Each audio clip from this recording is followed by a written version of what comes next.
Hey guys, Zach King here with another Final Cut Pro tutorial. This is the first tutorial I'm doing on green screening, chroma key as some people call it. I'm going to play the clip right now and show you what I did. Basically have a girl in a park. Looks like she's waiting for somebody. Maybe looking for somebody, okay. That's the clip. And now my favorite part, I'm going to show you the original. And there, it's just in front of a green screen.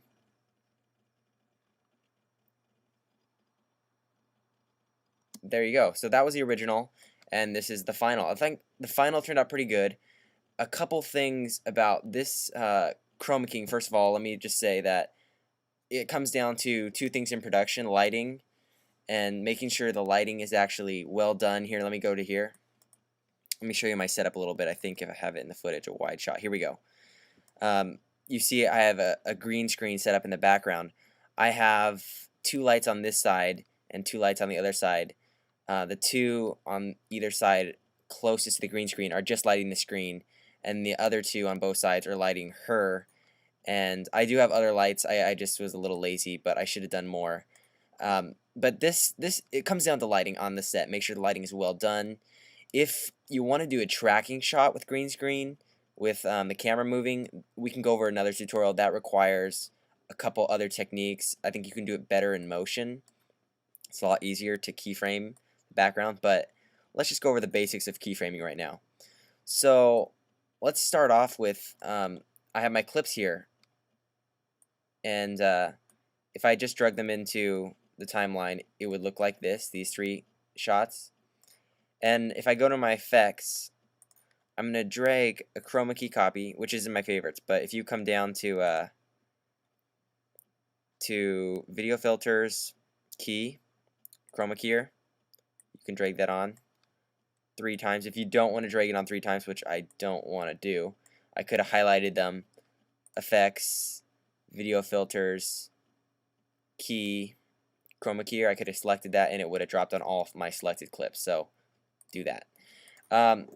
Let's see here.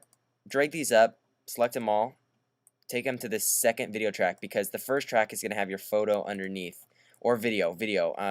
I just did a photo for this example, but yeah, you could do a video, you could do whatever. Just make sure for this shot I didn't move the camera on her, so I shouldn't have the camera moving in the background.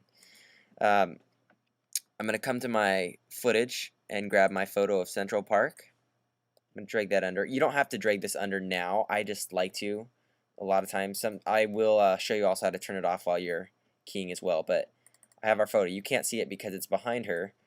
But let's go ahead and key this out now. We've got our, I'm going to select the first clip. We've got our key, our chroma key here.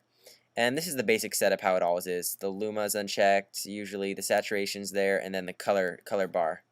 And you have these other tools which we'll talk about. So this little eyedropper tool, which you can see right here, is the select color button, but it's the eyedropper. And that will select which color we want to key out. So you could have done a blue screen, you could have done another color. I think blue and green are the most common colors. The basic difference is if I was filming a blonde, I would want to do a blue just because it keys out better. The green often, as you can see over here in the color bar, the green is closest to the yellow, so her hair, if I was doing a blonde, would tend to key out quicker and it would kind of not work as well. That's the basic reason. Green is usually for outdoors.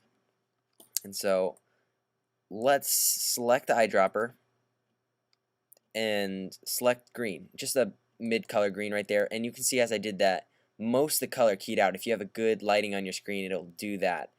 And what you want to do again is also keep selecting this eyedropper tool, but also hold down shift at the same time now and click in another green spot. I'm going to keep clicking, click around. I see a little green here. I see a little green over here. There. That's as far as I want to go. You can still see I have green around her upper body, her shoulders, and her hair a little bit. But we're going to worry about that later. So you just want to get the general. You see also in her phone. We'll get that. That's not a big deal. You also notice the photo is not quite covering the whole screen. That's a last detail that I cover at the end. I don't worry about it now. Okay. Now this is when we use our saturation, our luma, and our color bar as well. You can, if you're keying, sometimes when you use the eyedropper, it won't work every time because your color, for some reason, isn't lit well enough, or it's too dark, or sometimes it's too overlit.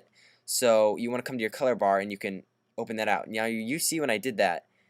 Here, let me show you again. I'll move it back.